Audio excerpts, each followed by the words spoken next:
चलिए आज चलते हैं प्राचीन उत्तर भारत के उस दौर में और सुनते हैं कहानी एक आखिरी महान साम्राज्य की और उसके ढहने के बाद शुरू हुए एक ऐसे महायुद्ध की जो सदियों तक चला।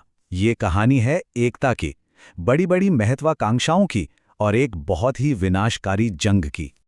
तो एक बहुत ही जरूरी सवाल से शुरू करते हैं जो इतिहास में बार बार सामने आता है।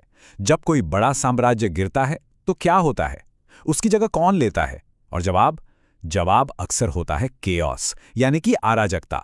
एक पावर वैक्यूम बन जाता है और हर कोई उस खाली जगह को भरने की होड़ में लग जाता है। देखिए, महान गुप्त साम्राज्य के बाद उत्तर भारत की हालत कुछ ऐसी ही थी। वो एक पहेली की तरह बिखर चुका था। राजनीतिक एकता तो जैसे बस एक याद बनकर रह गई थी। लेकिन फिर इतिहास के पन्नों पर एक ऐसा राजा आया जिसने इन बिखरे हुए टुकड़ों को समेटने की कोशिश की, और वो भी आखिरी बार।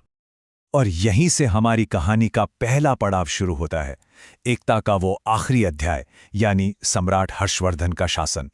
तो आइए जानते हैं कि कौन था ये शासक जिसने एक बार फिर से एक विशाल साम्राज्य की नींव रखी। हर्षवर्धन का दौर काफी उतार चढ़ाव वाला था। 606 सीई में वो गद्दी पर बैठे और फिर उन्होंने कन्नौज को अपनी शानदार राजधानी बनाया। देखते ही देखते कन्नौज उत्तर भारत की शक्ति का सबसे बड़ा सेंटर बन गया। लेकिन उनकी जीत का सिलसिला हमेशा नहीं चला। दक्षिण में नर्मदा नदी के किनारे चालुक्य राजा पुलकेशिन द्वितीय ने उनकी विजय यात्रा पर ब्रेक लगा दिया और आखिर में 647 सीई में उनकी मौत के साथ ही एकता का यह दौर भी खत्म हो गया। लेकिन हर्ष सिर्फ एक योद्धा ही नहीं थे, वो एक स्कॉलर किंग थे। मतलब वो सिर्फ तलवार चलाना ही नहीं जानते थे। जरा उनका प्रशासन देखिए। उन्होंने राज्य की आमदनी को 4 हिस्सों में बांटा। शाही परिवार, कर्मचारी, धर्म और दान के लिए। वो कला और धर्म के भी बहुत बड़े संरक्षक थे। और तो और वो खुद एक कमाल के लेखक थे जिन्होंने 3 मशहूर संस्कृत नाटक लिखे।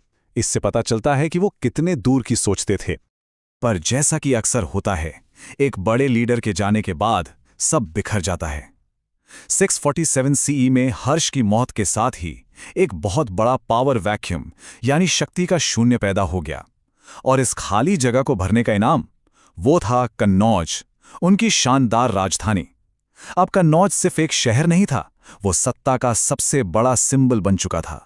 तो जैसे ही हर्ष का दौर खत्म हुआ, उनकी सल्तनत के खंडरों पर 3 नई और ताकतवर शक्तियां उभरकर सामने आईं, और तीनों की नजर एक ही इनाम पर थी, कन्नौज। तो मैदान में कौन कौन थे, चलिए देखते हैं। एक तरफ थे पूर्वी भारत के पाल, जो ज्ञान और बौद्ध धर्म के संरक्षक थे। दूसरी तरफ थे पश्चिमी भारत के गुर्जर प्रतिहार, जिन्हें भारत का प्रहरी भी कहा जाता था। और फिर थे दक्कन के राष्ट्रकूट, जिनकी कला और ताकत का कोई मुकाबला नहीं था। ये तीनों अपने आप में बहुत शक्तिशाली थे और अब ये तीनों आमने सामने थे। और बस यहीं से शुरू हुई एक ऐसी जंग जिसने इतिहास का रुख मोड़ दिया।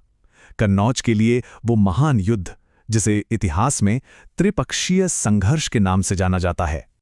तो ये त्रिपक्षीय संघर्ष आखिर था क्या?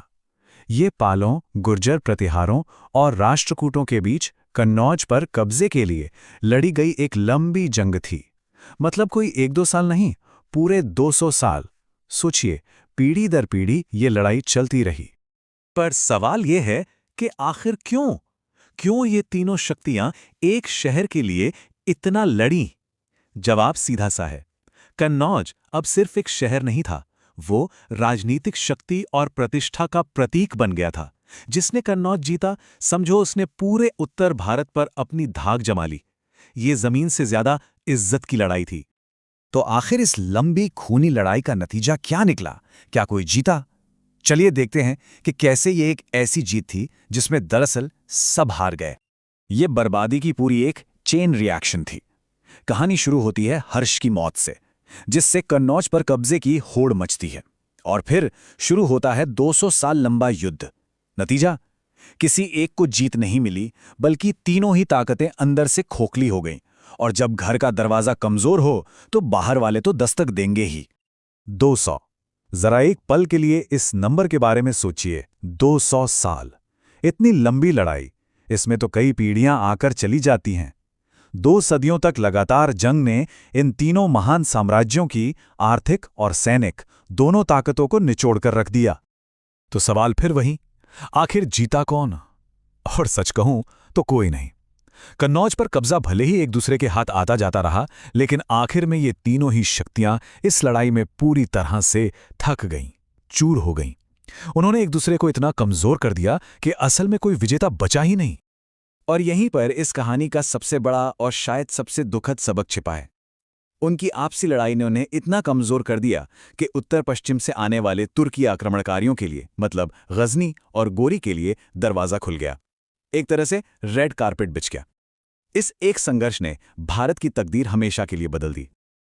और आखिर में एक सवाल जो हमें सोचना चाहिए, क्या होता अगर ये तीन महान शक्तियां आपस में लड़ने के बजाय एक हो जाती?